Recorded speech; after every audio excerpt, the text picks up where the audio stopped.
কাজল চোখে যে গভীর ছায়া কেঁপে ওঠে ওই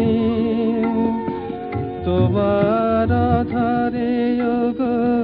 যে হাসির মধু মায়া ফোটে ওই তারাই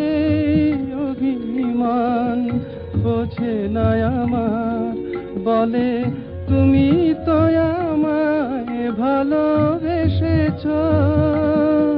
শুধু আমার গোপন ব্যথা কেঁদে কেঁদে কয় কেন আরো ভালোবেসে যেতে